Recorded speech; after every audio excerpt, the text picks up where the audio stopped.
E chegamos a mais uma semana com novos episódios do seu amigão da vizinhança, Homem-Aranha. Nesses 3 episódios, a história avançou bastante, especialmente com o Looney. Deixamos aquele traje feio de lado para um novo super bonitão, e até apareceu Dr. Octopus. E apesar de tantas críticas que se faz a esse desenho, é muito legal toda semana ter um novo episódio de um desenho do Homem-Aranha. Agora, fazer um roteiro para 3 episódios, gravar e editar, dá muito trabalho fazer esse vídeo. Galera, por favor, deixem aquele like e comentem se vocês querem a análise dos próximos episódios também. Mas bem, com os episódios dessa semana, será que o desenho do Homem-Aranha conseguiu melhorar um pouco em relação àquela primeira apresentação um pouco mais morna dos 2 primeiros episódios? Ele conseguiu se desvencilhar daquelas coisas do MCU? E a resposta é sim e não. A gente teve um episódio que realmente foi bem bom, e a gente teve um outro que não foi tudo isso não. Então, no vídeo de hoje, nós vamos analisar os episódios 3, 4 e 5, vendo os arcos dos personagens, a trama que eles estão construindo, as teorias do que pode acontecer. O episódio 3 é basicamente o Peter enfrentando o dilema de aceitar ou não a ajuda do Norman Osborn na sua vida como Homem-Aranha. O desenho acerta ao deixar bem claro que o Peter não quer receber essa ajuda. Isso porque ele tem medo do que pode vir a acontecer com Osborn caso algum vilão descubra. Na caracterização de personagem, eu achei que eles mandaram muito bem aqui pro Peter. E esse dilema de aceitar ou não a ajuda do Osborn o faz não prestar atenção nas conversas do dia a dia com a sua amiga Nico. E isso ficou muito bom com a vida do Homem-Aranha afetando a vida do Peter Parker. E de noite, ele se encontra com o Norman num restaurante. E essa cena é boa justamente pro Peter falar que ele quer fazer as coisas sozinho. Ele precisa, porque essa é a sua responsabilidade. De novo, como caracterização, eles acertam muito bem no Peter. Agora, o que a gente pode debater um pouquinho mais é esse Norman Osborn. Afinal, qual que é o verdadeiro objetivo do Norman na série? É virar o Duende Verde? Porque se essa é a ideia, beleza. Eles estão escondendo muito bem a personalidade do Duende. Isso é, se ele tem algo assim nesse momento. Talvez eles pudessem ter uma ou outra cena só do Norman, sozinho, pra gente conhecer melhor esse personagem. Porque todo esse showzinho que ele faz com o Peter Parker, eu realmente não acredito muito. E se no final nada disso acontecer e ele não virar o Duende Verde, nós basicamente temos só um cara rico que quer financiar um garoto super-herói. E isso eu acho pouco para um personagem do tamanho do Norman Osborn, e é até por isso que eu ainda tenho esperança que a gente vai ver ele como Duende Verde. Mas como a gente já tá na metade da temporada e não há nenhum indício na personalidade dele que ele vai ser um vilão, eu tô achando que eles podem deixar esse gancho para a segunda temporada. No final do vídeo eu vou comentar um pouco uma teoria do que eu acho que pode acontecer com o Osborn, e que se acontecer, eu acho que vai ser muito legal para essa história. A única coisa nesse momento é que eu não consigo comprar esse Norman altruísta que eles estão querendo pintar. Tem uma pegadinha aí, o roteiro tá querendo esconder isso. Só que como é o Norman, ninguém realmente acredita nisso. Até por isso que eu acho que seria muito mais negócio já ir trabalhando ele para ter a origem do Duende Verde. Mais ou menos como eles estão fazendo com o Oni, com o Lápide. Ao longo da temporada vão trabalhando ele para ser o vilão. O Norman insiste que o Peter continue trabalhando na Oscorp. Do jeito que o roteiro armou essa cena, realmente você concorda que não tem nada de errado em trabalhar na Oscorp. Mas também tem um outro motivo de eu gostar dele ainda estar trabalhando na Oscorp. E tem a ver com a câmera fotográfica do Tio Ben que a gente vai ver numa cena seguinte. No outro dia, o Peter ainda tá na dúvida se aceita a proposta do Osborn ou não. E é então que ele encontra a tia May tirando coisas velhas das caixas. E são coisas do Tio Ben. Ela parece estar com dificuldades de superar o seu luto. E entende que vender essas coisas vai ajudá-la a superar. E olha, eu não quero dizer nada, mas essa cena aqui já dá de 10 a 0 em praticamente 90% da Tia May do MCU mesmo. E meio que é pra ser a mesma Tia May, né? E desculpa a galera, mas essa é verdade. Na caixa, o Peter fica com uma câmera antiga do Tio Ben.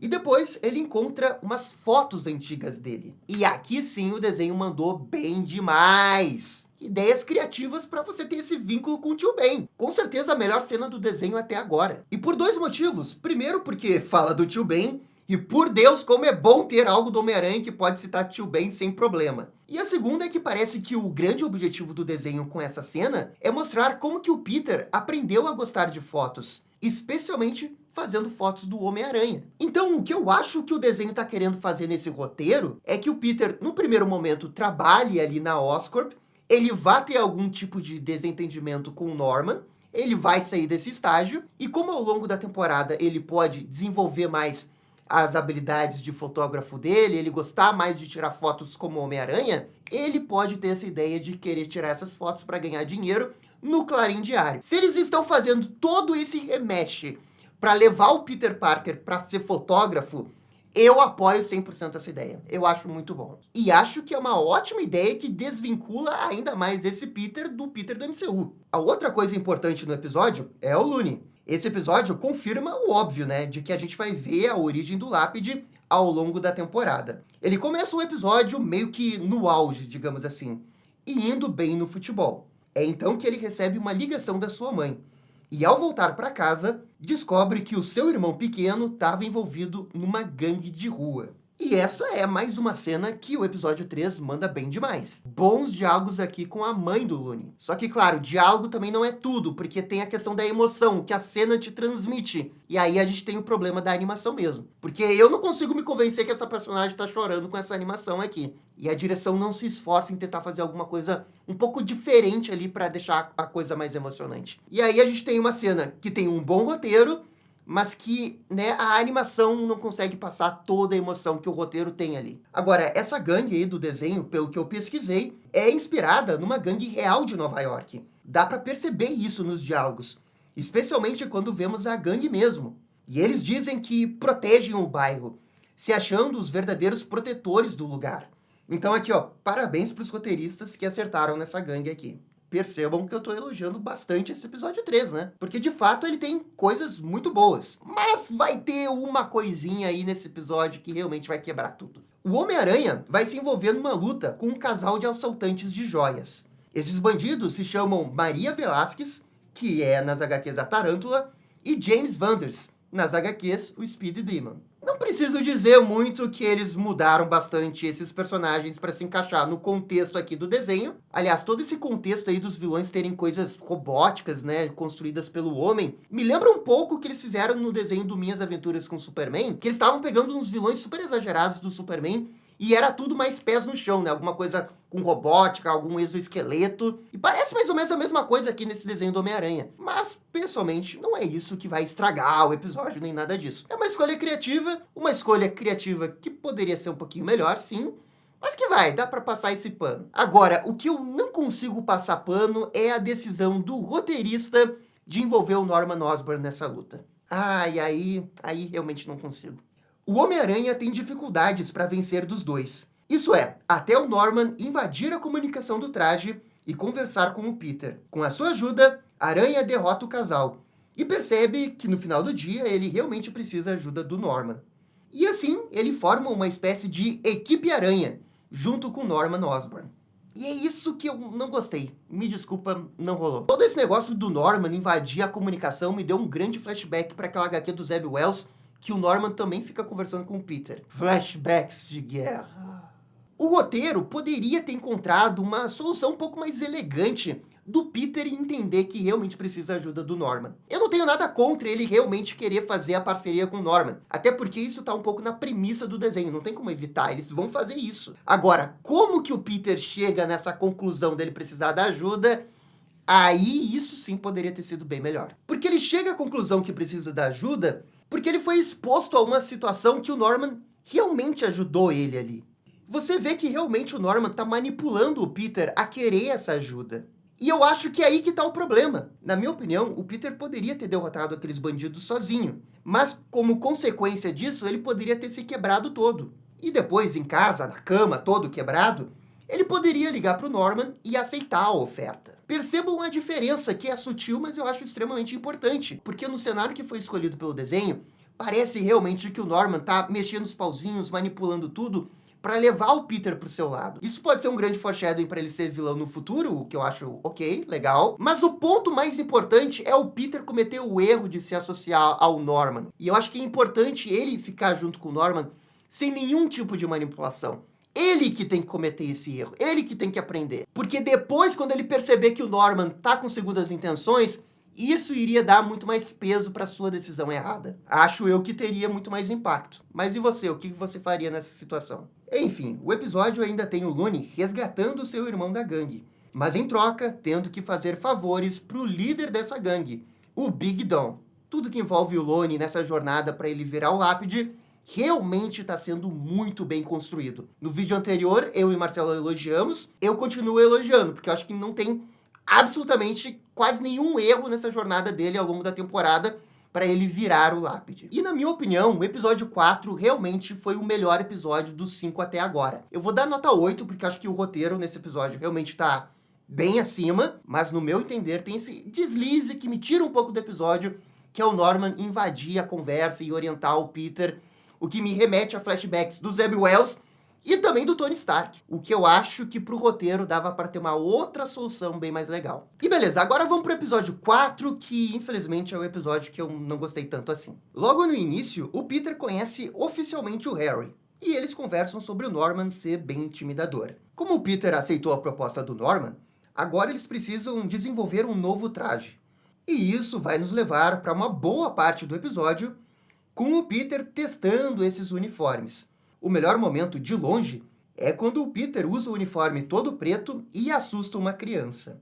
O Norman percebe que o Peter precisa manter a sua identidade como Homem-Aranha e cria o traje da Fundação Futuro, quero dizer, o traje da Oscorp. Esse sim é bonitaço, e o Peter se adapta rapidamente. E em meio a tudo isso, surge uma subplot da Guerra Civil. O Norman mostra um noticiário que informa sobre os eventos do filme da Marvel e os desdobramentos que isso pode acontecer nesse universo, especialmente com heróis como o Homem-Aranha. Quando eu acho que o desenho está se afastando do MCU, eles vão lá e trazem elementos do MCU de volta! Pelo amor de Deus! Pelo menos, tentando ver o lado positivo, eles trazem essa tensão aí envolvendo o Tratado de Sokovia. Tentando ver algo positivo, né? Talvez, no futuro, o Peter tenha que escolher entre revelar a sua identidade ou permanecer anônimo, o que eu acho bem legal. Mas, gente, realmente precisava ser a Guerra Civil exatamente igual ao do MCU? É esse tipo de coisa que, pra mim, coloca todo o desenho pra baixo. Poxa, velho, parece uma coceira que não sai nunca. Tem que lembrar, Guerra Civil, e aí tem que ter um framezinho na televisão, e é um plano exatamente igual que aparece no filme. Cara, poxa, é isso que pega esse desenho. O que ele quer realmente ser? Ele quer ser o Arif do Tom Holland? Ele quer se inspirar nos quadrinhos do Stan Lee, do Steve Ditko da década de 60? Porque tem entrevista dos caras falando que eles estão se baseando nesses quadrinhos também. E aí o Mac Gargan tem que ser o Mac Gargan do Universo Ultimate. Cara, é uma junção de ideia, um pouco de tudo aqui vai se misturando.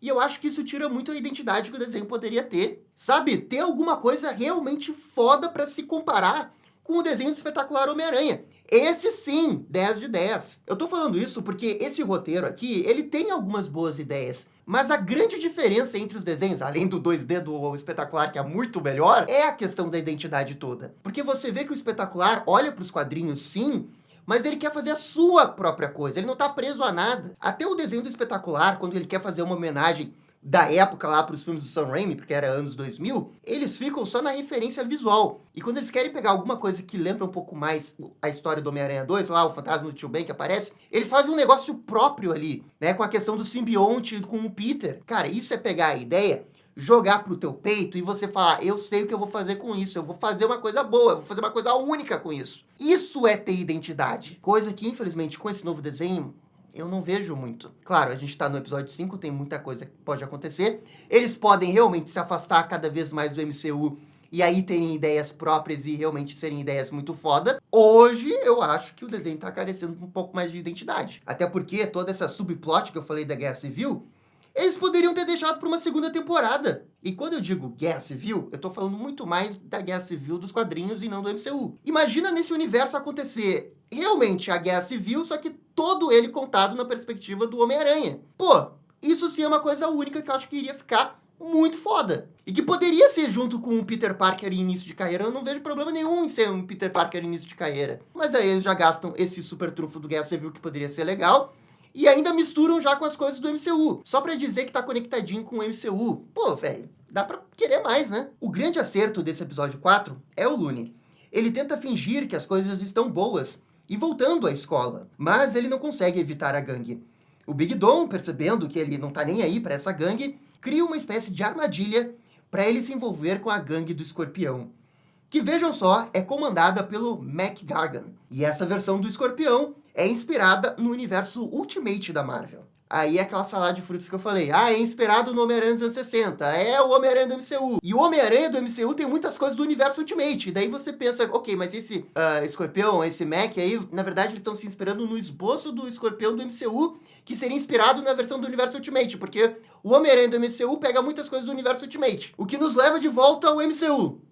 Ok, nos leva de volta ao MCU. Mas ok, vamos passar pano, porque o Escorpião ainda é um vilão do Homem-Aranha, acho que tudo bem eles mudarem, não tem problema nenhum, tá? Eu sei, não tem problema. O Looney consegue fugir da gangue, mas agora não tem mais volta. Ele está marcado pelo Escorpião. Todo esse desenvolvimento pro Looney é bem construído, especialmente pelo fato de que ele não quer se envolver. Mas o ambiente, o contexto ao seu redor, o leva para esse lado. Ao final, o Peter, usando o traje, se vê no meio de um roubo a banco. Os criminosos fogem porque o Peter precisa salvar umas pessoas em perigo. E beleza, aqui é o Homem-Aranha sendo o Homem-Aranha, tudo de boas, ótimo, mas como clímax do episódio, toda essa cena fica devendo muito do ponto de vista técnico. Cara, olha essa explosão aqui, sabe? Não tem risco, sabe? Pô, vocês estão fazendo uma animação 3D, vocês podem pirar nos enquadramentos, não tem limite. E aí é só ali, explosão, até a explosão é meio sem graça. E aí eu acho que nem é culpa do estilo animado mesmo, é culpa da direção. Podia ter tirado mais essa cena. Pô, ele salvou essa pessoa no último segundo. Aumenta as tensões, eleva o nível, deixa a coisa mais, intensa. Mas, tipo, ele tirou aquele cara ali do carro como se fosse um dia qualquer do trabalho dele. E não deveria ser, é o clímax do episódio. Ao voltar pra Oscorp, o Peter liga o modo burro e, sem querer, se revela pro Harry Osborn. E é aqui que termina o episódio 4. Esse episódio tem esse grande ponto forte envolvendo o Looney, que eu gostei bastante. Tem a cena do balão, que eu achei bem foda. E ainda tem essa questão da guerra civil do MCU, que eu realmente não gostei. Por isso, olhando os pontos positivos, os pontos negativos, eu deixo esse episódio com nota 6,5. Assim, ainda temos a revelação do Dr. Octopus. O desenho acertou demais o visual dele aqui. É ele quem está construindo as próteses com os poderes para os outros vilões. Ele está fazendo isso em troca de dinheiro para fazer alguma coisa que não sabemos. Apenas sabemos que ele quer ser mais reconhecido. E olha só, parabéns pro desenho! Quem te viu, quem te vê! Viu como vocês conseguem fazer um visual muito foda para personagem se não envolverem nada do MCU? Sem ficar preso às restrições do MCU? O visual do vilão ficou perfeito. Não, ficou perfeito. E bem, chegamos ao episódio 5, que felizmente eu acho que é melhor que o 4. Aquela gangue do episódio 4 que roubou um banco é presa pela polícia, mas um membro consegue fugir. Foi a Mia Mazarek. Ela pede ajuda ao Octopus para resgatar os seus companheiros da prisão. E é aqui que ela ganha um capacete que pode soltar grandes rajadas de energia.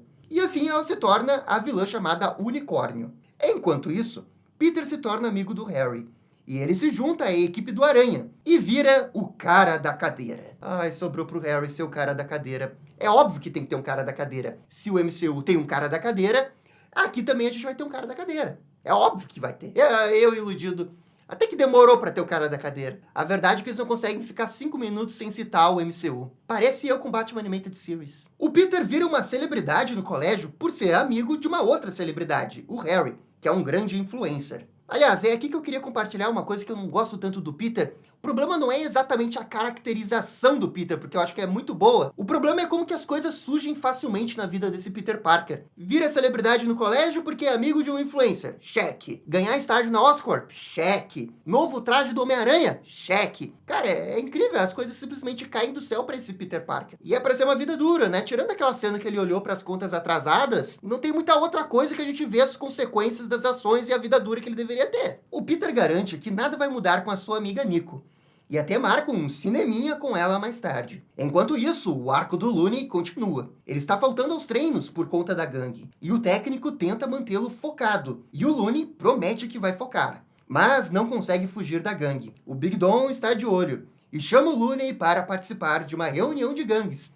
Que vai acontecer com a gangue do Escorpião. E aqui eu vejo o que o roteiro quer fazer. A vida do Looney, por conta de todo o contexto social, puxa o potencial do Looney para baixo. Porque ele se esforça, ele estuda, ele deveria ser um grande jogador de futebol. Mas o contexto o arrasta para baixo. E o que o desenho quer fazer é que com o Peter Parker é meio que o contrário. As coisas meio que caem do céu pro Peter Parker. Ele vira popular, Ele ganha o traje? Ele ganha o estágio? Eu tô vendo o que o desenho tá querendo fazer na comparação Peter Parker e Looney. É só que entre todos os personagens que eles tinham pra fazer isso, tinha que ser com o Peter Parker, justamente o cara que com grandes poderes vem grandes responsabilidades. Os paralelos narrativos ficam ainda mais evidentes quando vamos ter duas grandes cenas de ação envolvendo Peter e Looney. Enquanto um é o herói, o outro vai acabar indo para o caminho do crime. A sua gangue se envolve numa grande luta com a gangue do Escorpião, e o Looney salva o Grande Dom, e depois é coroado até com um novo apelido de Lápide. Essa cena, no ponto de vista narrativo, é excelente. Agora, em termos de execução, tem uma coisa que não fecha muito nessa cena pra mim, porque é uma luta de gangues e não tem ninguém com uma arma ali. Cara, eu acho isso muito difícil de acreditar. Na boa, me desculpa. Duas gangues lutando por um território de um bairro, não tem ninguém com uma arma? O máximo que tem é um cara com uma faquinha? Me desculpa, desenho, não dá pra acreditar nisso. Ah, Gabriel, mas eles têm um taco de beisebol. Tá, mas por acaso eu tenho cara de Street of Rage pra me contentar com um taco de beisebol? Pô, de verdade, parece que eles têm medo de colocar a arma, sabe? Como se eles tivessem medo de uma censura. Ah, tem uma arma no desenho do Homem-Aranha. A gente tá falando do crime de Nova York, mas não faz duas gangues que estão lutando por território brigarem com um taco de beisebol. No final do episódio, parece que o Looney gostou de ser chamado de Lápide. E eu vejo isso como algo muito positivo pro arco de personagem que ele tá passando até agora. Afinal, é um arco negativo, um arco de corrupção. Um personagem que era essencialmente bom por conta de um contexto, por coisas que acontecem na sua vida, o levam a virar um personagem ruim, e ruim de maldade, não que ele seja mal escrito. Nesses 5 episódios, eles venderam muito bem essa trajetória dele até agora, e eu consigo ver que nos próximos episódios, talvez o Looney nem se importe tanto com o futebol, e sim mais com a gangue, porque ele foi visto quase como um herói ali. Ele pode se deslumbrar por causa disso. Enquanto isso, o Aranha se envolve numa luta com a Unicórnio. Ela resgata a sua gangue da prisão, só que ela fica um pouco obcecada pela chance de matar o Homem-Aranha, e é abandonada por 2 de seus parceiros. O único que fica ali é Mikhail Stisevich, que pelo jeito vai ser o Rhino desse universo, embora esse seja o nome do pai do Rhino. Durante a luta, o Homem-Aranha se sai muito bem com seu novo traje. Contudo, ao ter que dividir a atenção para proteger a população, ele fica em perigo. A Unicórnio perde totalmente a razão, e para tentar derrotar o herói, ela ataca o seu próprio parceiro. O Peter pula na frente e salva Stisevich. O que realmente é um grande momento do Homem-Aranha. Gostei pra caramba dessa cena. Stisevich então tira o capacete da Mia e se rende à polícia. Os 2 são capturados. Ele fez isso pra ficar quite com o Homem-Aranha, mas promete voltar. A única coisa que eu achei um pouco palha foi ele não tentar fugir e se entregar pra polícia. O Peter, todo quebrado, consegue salvar o dia. E depois chega em cima do laço pro cinema com a Nico. Ele tá acompanhado com o Harry também, o que me faz acreditar que eles vão construir algum tipo de arco com a Nico nos próximos episódios. E essa é uma coisa bem impressionante que esse desenho tem, porque praticamente todos os personagens grandes tem algum tipo de arco acontecendo. Homem-Aranha, Looney, Nico, Tia May. Esse arco do Norman tá um pouco nebuloso, mas eu acho que ele vai ter um arco sim. Então tem bastante personagem aí com seus próprios objetivos, suas próprias dores, fraquezas e pontos positivos. Isso é uma coisa bem legal, eu acho que é difícil de você fazer isso num desenho que só tem 20 minutos. É o grande ponto positivo desse desenho, tá? A verdade é que esse desenho tem um bom roteiro sim. Todo o meu hate em cima é por causa dessas ligações com o MCU, que fica segurando a história de realmente alcançar o seu potencial. Mas, quer queira ou não, ainda são problemas. Não acho que o desenho seja ótimo, eu só acho que ele tem um bom roteiro, com um grande asterisco envolvendo esses problemas do MCU. Como a questão deles darem um traje pro Homem-Aranha, a questão do estágio, mas eu espero que ao longo dos episódios eles consigam se afastar mais do MCU. O Harry se envolver com o Homem-Aranha sendo esse cara da cadeira, apesar de eu não gostar dele ser o cara da cadeira, eu vejo que tem um grande potencial para ele ser uma espécie de Gwen Stacy desse Homem-Aranha. Porque se o Harry morre, isso pode ser a origem perfeita pro Norman virar o Duende Verde e culpar o Homem-Aranha, já que ele sabe que o Homem-Aranha é o Peter. Então eu tô torcendo pra essa minha teoria se confirmar, porque eu acho que isso ia dar um ótimo vilão do Duende Verde pra uma segunda temporada. Pra mim, o episódio 5 foi bom o suficiente. Eu vou dar nota 7, tá? Tem bons momentos, eu acho que é bem escrito, mas eu quero sempre lembrar, do ponto de vista técnico da animação, não tem nada demais aqui. Realmente é o roteiro que tá fazendo toda a força pra eu tentar gostar da série. Olha, gostar é uma palavra meio forte. Eu não gosto. Eu acho legalzinho. Parece um desenho meio relevante do Homem-Aranha por causa dessas coisas que tá aprendendo ele ao MCU. No episódio 3 teve a questão do Norman falar pelo comunicador, não gostei disso. Daí no episódio 4 teve a questão da Guerra Civil, não gostei disso. Sabe, sempre tem uma coisinha no episódio que me tira do episódio e me faz lembrar do grande ponto negativo que é esse desenho pra mim. Mas eu não consigo odiar esse desenho porque eu tô vendo aí que tem bons lances de história. E galera, é isso, essa é a minha análise. Eu queria ter me aprofundado um pouco mais nos 3 episódios, mas assistir os 3 episódios, fazer o roteiro, gravar e editar, dá muito trabalho para ser num dia, então eu não consegui me aprofundar muito. Por favor, comentem aqui se vocês querem mais vídeos envolvendo essa série, que eu posso continuar nas próximas semanas. E no mais, galera, eu fico por aqui. Muito obrigado e até a próxima. Tchau, tchau.